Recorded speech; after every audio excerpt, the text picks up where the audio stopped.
പൊതുരംഗത്തും മതരംഗത്തും സാമൂഹിക മേഖലയിലും ശക്തനായി പ്രവർത്തിക്കുന്ന ഒരു മധ്യവയസ്കനെയും കൊണ്ട് മക്കൾ കൗൺസിലിങ്ങിനെത്തുകയാണ്. കുറേ ദിവസങ്ങളായിട്ട് ഉറങ്ങിയിട്ട് ഒരു കാര്യത്തിലും ശ്രദ്ധ കേന്ദ്രീകരിക്കാൻ സാധിക്കുന്നില്ല. അകാരണമായിട്ടുള്ള പേടി, എന്തോ അറിയില്ല, വലിയൊരു ടെൻഷൻ്റെ ഭാരവും പേറിയിട്ടാണ് മക്കൾ ആ വ്യക്തിയെ കൗൺസിലിങ്ങിന് കൊണ്ടുവരുന്നത്. എന്താണ് ഇയാൾക്ക് സംഭവിച്ചത്? മക്കളോട് ചോദിച്ചപ്പോൾ പ്രത്യേകമായിട്ട് ഒന്നും പറയാൻ അവർക്കില്ല. എന്നാൽ അവർ പറഞ്ഞു, നാട്ടിൽ എല്ലാവർക്കും വേണ്ടപ്പെട്ട പൊതു സാംസ്കാരിക രംഗത്ത് പ്രവർത്തിക്കുന്ന ഒരു വലിയ വ്യക്തിയാണ്. കുറേ ആളുകളുടെ പ്രശ്നങ്ങളിൽ നേരിട്ട് ഇടപെടുകയും അവരുടെ പ്രശ്നങ്ങൾ പരിഹരിക്കുകയും ചെയ്യുന്ന ഒരു വ്യക്തി ഇപ്പോൾ എല്ലാ പ്രവർത്തനങ്ങളും നിർത്തിവെച്ചു. ആരോടും സംസാരിക്കാൻ ഇഷ്ടപ്പെടുന്നില്ല, വീട്ടിൽ ഒതുങ്ങി കഴിയാണ്. എന്താണ് പെട്ടെന്ന് ഇങ്ങനെയുള്ള ഒരു മാറ്റം ഉണ്ടാവാൻ കാരണം? സംസാരിച്ചപ്പോൾ അവരിൽ നിന്ന് കിട്ടിയ ഒരു ഫീഡ്ബാക്ക്, ഈയിടെയായിട്ട് ഒരു മകൻ്റെ വിവാഹവുമായി ബന്ധപ്പെട്ട ചില പ്രശ്നങ്ങൾ വീട്ടിലുണ്ടായിട്ടുണ്ട്. കാരണം അവൻ കല്യാണം കഴിച്ച പെൺകുട്ടി ഡൈവേഴ്സിൻ്റെ വക്കിലാണ്. സ്വാഭാവികമായിട്ട് നാട്ടിൽ വലിയ സാമൂഹ്യ രംഗത്തൊക്കെ പ്രവർത്തിക്കുന്ന ഒരു വ്യക്തിത്വം എന്നുള്ള നിലയിൽ അദ്ദേഹത്തിന് വലിയ പേരും സമൂഹത്തിൽ വലിയ സ്റ്റാറ്റസും ഒക്കെ ഉണ്ട്.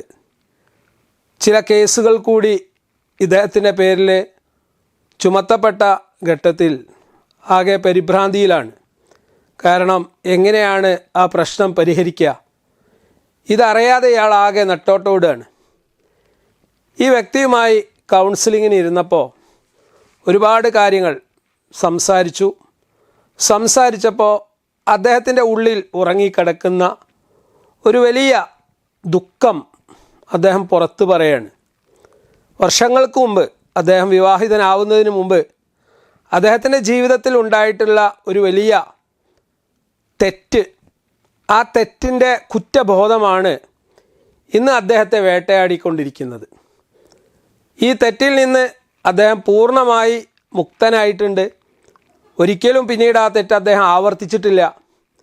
എന്നാൽ അദ്ദേഹം ജീവിതത്തിൽ ഒരിക്കലും ചെയ്യാൻ പാടില്ലാത്ത അത്തരമൊരു പാപം ചെയ്തുപോയി എന്ന കുറ്റബോധമാണ് ആ മധ്യവയസ്കനായിട്ടുള്ള വ്യക്തിയെ അങ്ങേയറ്റം ദുഃഖിതനാക്കുന്നത്.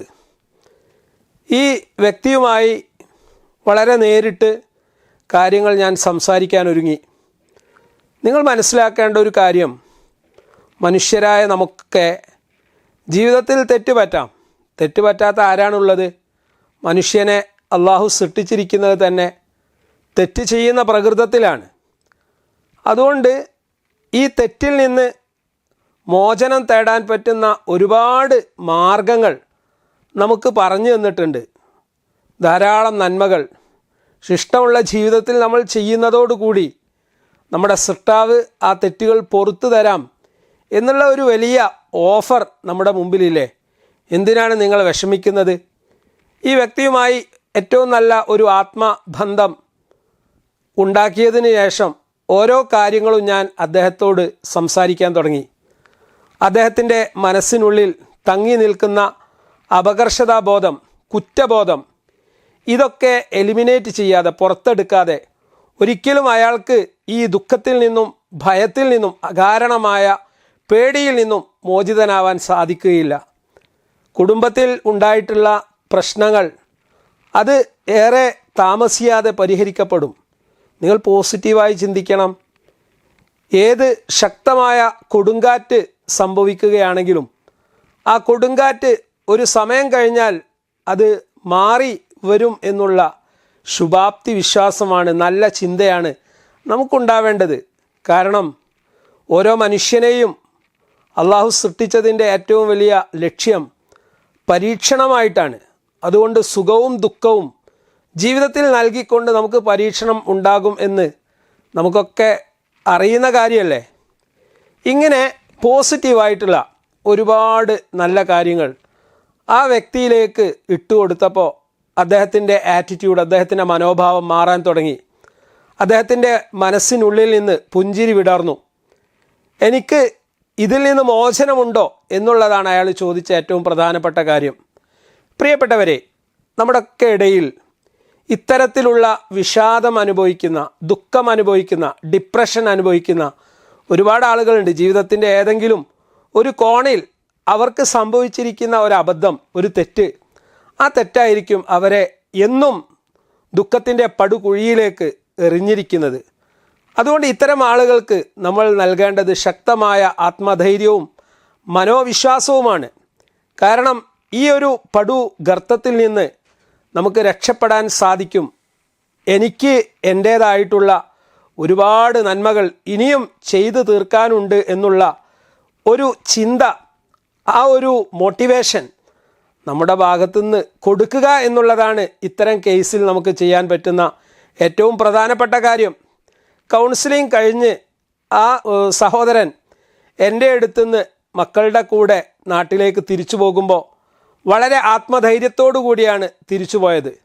കാരണം അദ്ദേഹത്തിൻ്റെ ഉള്ളിൽ വർഷങ്ങളായി തങ്ങി നിൽക്കുന്ന ഒരു പ്രഷർ കുക്കർ പോലെ തങ്ങി നിൽക്കുന്ന കാര്യങ്ങൾ ഒരാളുടെ മുമ്പിൽ തുറന്നു പറയാനുള്ള ഒരവസരം അദ്ദേഹത്തിന് ലഭിച്ചു എന്നുള്ളതാണ് അദ്ദേഹത്തിനുണ്ടായ ഏറ്റവും വലിയ ആശ്വാസം. സ്വന്തം ഭാര്യയോട് പോലും ഈ കാര്യങ്ങൾ തുറന്നു പറയാൻ അദ്ദേഹത്തിന് സാധിച്ചിട്ടില്ല. കാരണം തൻ്റെ ഭാര്യ എങ്ങാനും ആ വിഷയങ്ങൾ അറിഞ്ഞിട്ടുണ്ടെങ്കിൽ എൻ്റെ വ്യക്തിത്വത്തെ സംബന്ധിച്ച് അവൾക്ക് എന്തായിരിക്കും തോന്നുക, ഇങ്ങനെയുള്ള ഒരു ചിന്തയാണ് അദ്ദേഹത്തിൽ ഈ കാര്യങ്ങൾ സ്വന്തം ഭാര്യയോട് പോലും തുറന്നു പറയാതിരിക്കാൻ പ്രേരിപ്പിച്ചിരിക്കുന്നത്. അതുകൊണ്ട് കൗൺസിലിംഗ് എന്ന് പറയുന്നത് ഒരു വ്യക്തിയെ പ്രാപ്തമാക്കുക എന്ന ഏറ്റവും വിശുദ്ധമായ ജോലിയാണ് ചെയ്യുന്നത്. പ്രശ്നങ്ങൾ അനുഭവിക്കാത്ത ആരും ഈ പ്രപഞ്ചത്തിലില്ല. എല്ലാ മനുഷ്യർക്കും അവരുടേതായ പ്രശ്നങ്ങളുണ്ട്. എന്നാൽ ചില ഘട്ടങ്ങളിൽ നമ്മൾ അനുഭവിക്കുന്ന മാനസിക പ്രശ്നങ്ങൾ നമുക്ക് സ്വന്തമായി പരിഹരിക്കാൻ സാധിക്കണമെന്നില്ല. കൗൺസിലിംഗ് പ്രോസസ്സിൽ കൂടി, പ്രക്രിയയിൽ കൂടി നമ്മുടെ ജീവിതത്തിൽ അനുഭവിക്കുന്ന ഏതൊരു പ്രശ്നത്തെയും പരിഹരിക്കാൻ നമ്മെ സ്വയം പ്രാപ്തമാക്കുക എന്ന ഏറ്റവും മഹനീയമായ ഒരു ദൗത്യമാണ് ഒരു കൗൺസിലർ ചെയ്യുന്നത്. അതുകൊണ്ട് ഇത്തരത്തിലുള്ള പ്രശ്നങ്ങൾ നമ്മുടെയൊക്കെ ജീവിതത്തിൽ, നമ്മുടെ കുടുംബത്തിൽ, നമ്മുടെ മക്കളിൽ ഉണ്ടെങ്കിൽ തീർച്ചയായും ഒരു കൗൺസിലറെ സമീപിച്ചുകൊണ്ട് നമ്മുടെ പ്രശ്നങ്ങൾ നമ്മൾ ചർച്ച ചെയ്യുക. മാനസിക രോഗികളെ ചികിത്സിക്കുന്ന കേന്ദ്രമാണ് കൗൺസിലിംഗ് സെൻറ്റർ എന്ന ഒരു തെറ്റിദ്ധാരണ നമ്മുടെ ആളുകൾക്കിടയിലുണ്ട്. എന്നാൽ പ്രിയപ്പെട്ടവരെ, നമ്മൾ മനസ്സിലാക്കേണ്ടത് വൈവാഹിക ജീവിതത്തിലേക്ക് പ്രവേശിക്കുന്ന ആളുകൾക്ക് വിവാഹത്തിന് മുമ്പ് നൽകേണ്ട പ്രീ മാരിറ്റൽ കൗൺസിലിംഗ് ഉണ്ട്.